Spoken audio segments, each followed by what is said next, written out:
Hello and welcome back to my channel. Today we are going to go over the basics that are going to get you started in crocheting. I am going to go over how to put the yarn onto your hook using a magic ring or a magic circle. I am going to go over how to hold your hook and yarn, and then I am going to teach you how to make a chain. If you already know how to do some of these things, I am going to be putting timestamps in the description so that you can skip ahead if you don't need to watch the entire video. Without further ado, I am going to switch up the camera angle so that you can get a nice view of everything that I'm doing. Okay, to get us started, I am using a 4.5 millimeter hook, and I am using this blue Bernat yarn. And like I said, we are going to start by learning how to do a magic ring or magic circle onto your hook. All right, the first way that we are going to do a magic ring is we are going to have our yarn starting over our hand like this, going up.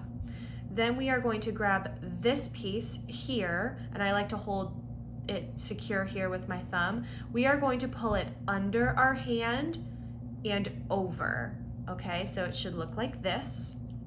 Then we are going to take our hook and we are going to put it under the second yarn, under the first yarn, and we are going to hook that first yarn and pull it under the second one. Make sure you do not pull it all the way through.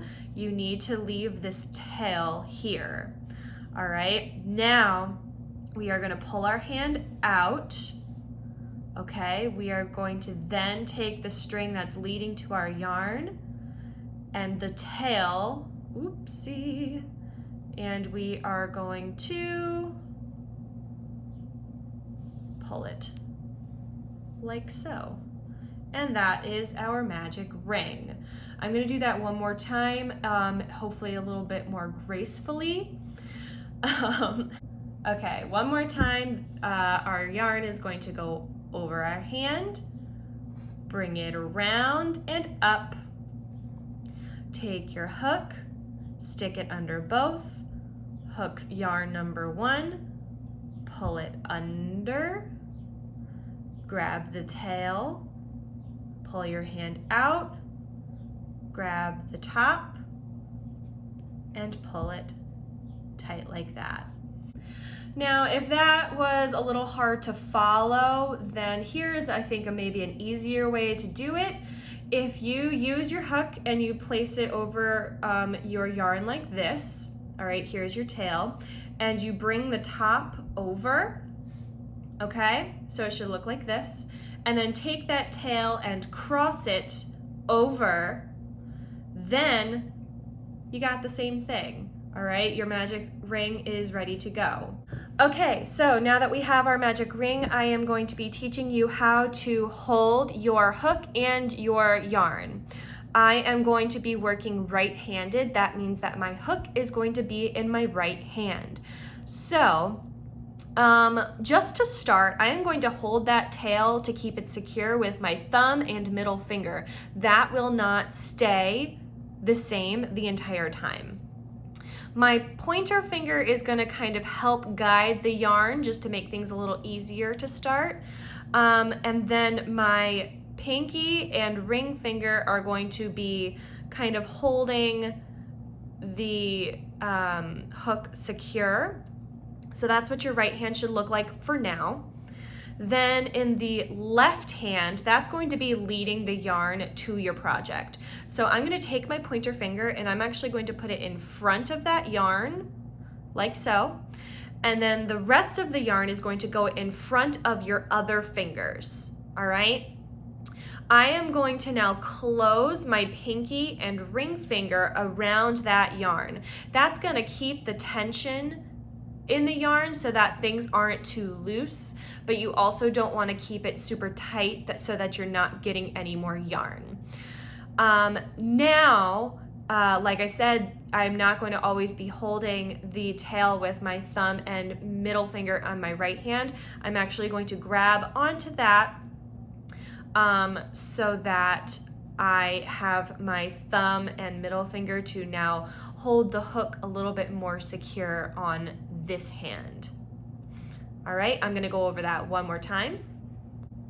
From the top, you are going to hold the hook in your right hand, all right? Pointer finger to hold, guide the yarn, middle and thumb holding that tail, and then the ring and pinky finger are holding the hook. Your yarn goes behind your pointer finger, but in front of the others. Close your pinky and ring finger around that yarn leading to your skein, and then grab onto that tail with your thumb and your middle finger on your left hand so that your other fingers can go back to the hook in your right hand. And that is how you hold your hook. I definitely suggest practicing just holding your work, because the more comfortable you get with this, the easier it's going to be once you do get started. But it will take some time to just get comfortable with the hand position, because it's not the most natural feeling for your hands. All right, are we ready to start learning a chain? If you said no, I don't know why you're here. Okay, so the two things that you're going to have to remember is a yarn over and a pull through. Okay, so if I have my work ready here, what a yarn over is you are going to take your hook, you're going to put it in front of the yarn that's going around your pointer finger, and then you're going to pull it behind and up. So you've just looped that yarn around. That's a yarn over because the yarn is going over.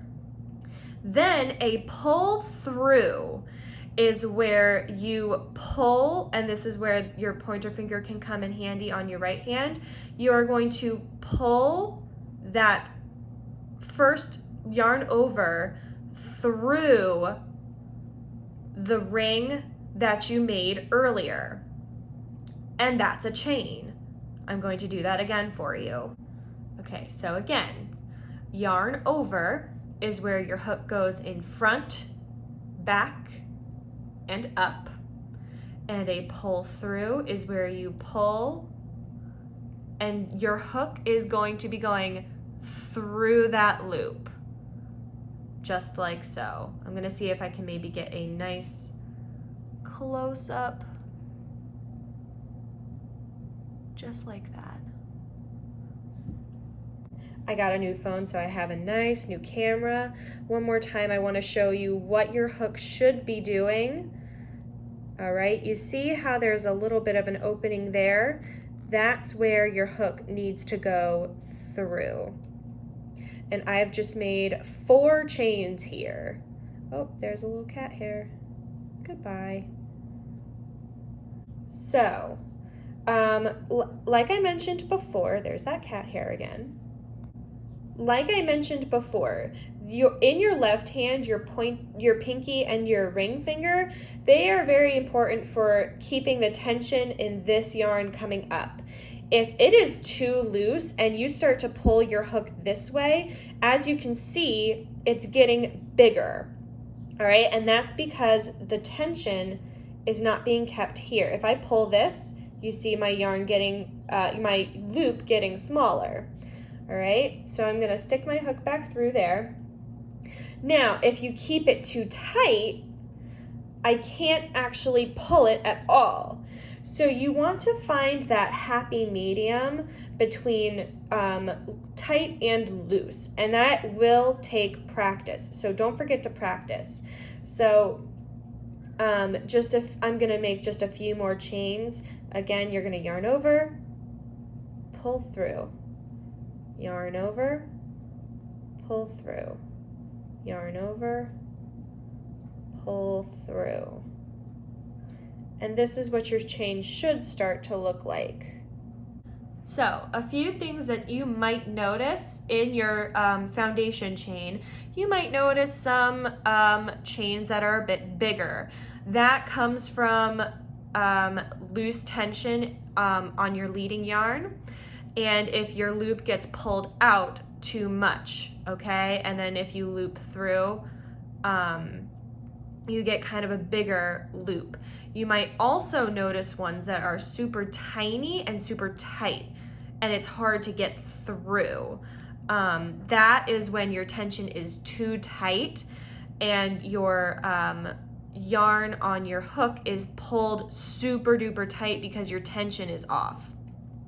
So again, it's really important for you to practice getting that tension right and getting it comfortable. Most likely, a lot of people are going to be super tight with their chains when they first start, because again, it's new and it's a little uncomfortable. So definitely practice chaining until it feels a little bit more natural. And you will start to feel yourself loosen up a little bit as you continue to practice. That is all for today's video. If you have any questions, please leave them in the comments down below. If I see any good questions, I will do another video later this week, hopefully addressing them and clearing things up.